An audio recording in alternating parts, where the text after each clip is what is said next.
In this video, I will share the 5 essentials of randonneuring that I learned from a Saskatchewan super randonneur.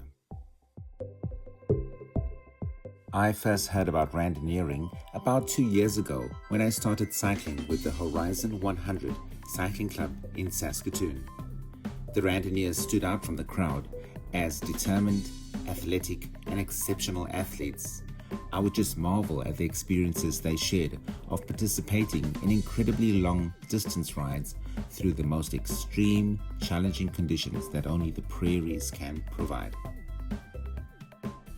So I was excited to join the super randonneur Alex Yatsina on a 200-kilometer brevet, which was an out-and-back ride from Saskatoon to the town of Biggar.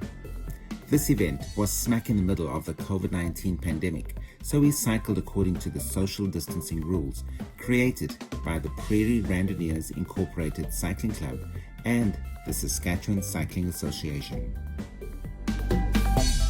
We started our brevet at the local Husky gas station at the northern end of the city of Saskatoon. The route we were going to follow was due west, directly into the challenging headwind that proudly raised this majestic Canadian flag.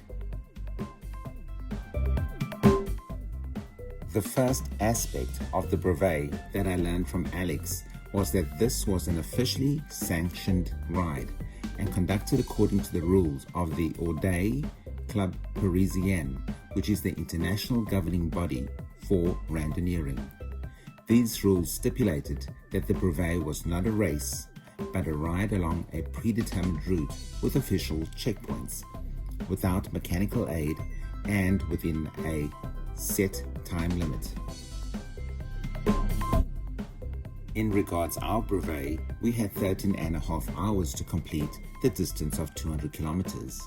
We would have checkpoints at the towns of Asquith, Biggar, Purdue, and Saskatoon. I was issued with a brevet card that would be initialed or stamped and have the time and location documented at each of these checkpoints. On completion of the brevet, the card would be returned to the event organizer for verification. Once the verification process for the 200-kilometer brevet was completed, I would be considered a randonneur and eligible for a commemorative bronze medal.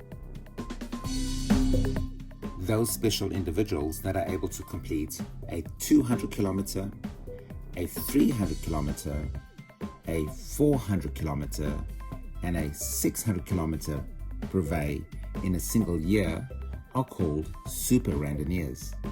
They are eligible for a bronze medal, a silver-plated medal, a vermilion medal, and a gold medal for each of these rides, respectively. A silver medal is given to the super randonneurs that are able to complete a distance of 1,000 kilometers in addition to these rides in a single year. Super randonneurs are eligible to participate in the Paris Brest Paris Randonee in France, and which covers a distance of 1,200 kilometers. This event is held just once every 4 years since its inception in 1891 and is host to participants from all over the world. The second aspect that I learned from Alex was that safety was the first priority of the Prairie Randonneers Incorporated Cycling Club. In this regard, all participants had to have lights that are in good working order and reflective vests that had to be worn between dusk and dawn and at any time that visibility was compromised. Alex provided me with a reflective vest, which I used for the first 50 kilometers of the ride. I also had to activate my LED lights for the last 50 kilometers of the ride when the typical summer Saskatchewan storm clouds rolled in, reducing visibility. The third aspect that I learned from Alex about randonneuring was that riders were expected to be fully self-sufficient between control points. This meant that riders must carry sufficient food, water, spare clothing, and tools that would sustain them between the individual checkpoints.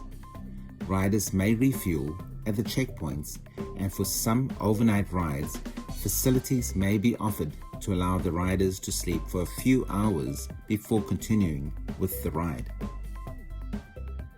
In regards to technical assistance, riders are encouraged to be able to complete basic maintenance of their bicycles. This may include, but is not limited to, changing a flat tire, truing a buckled wheel, replacing a broken spoke, and repairing a broken chain. Alex told me of his experience of repairing a broken derailleur during his successful 2015 Paris Brest Paris campaign. The fourth aspect that I learned from Alex was to eat frequently and drink liberally. This was crucial to avoid the bonk, which is considered to occur when the body's glycogen reserves run low. Alex insisted that I replace my electrolytes to prevent muscle cramps, as the climbing temperatures and increasing ride intensity increased my sweat rate.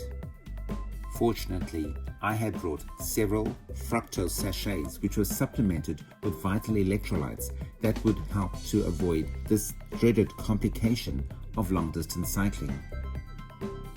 I also bought a huge foot-long sandwich at the subway in the town of Biggar, which was our halfway point. This helped me to refuel for the return leg of the Brevet.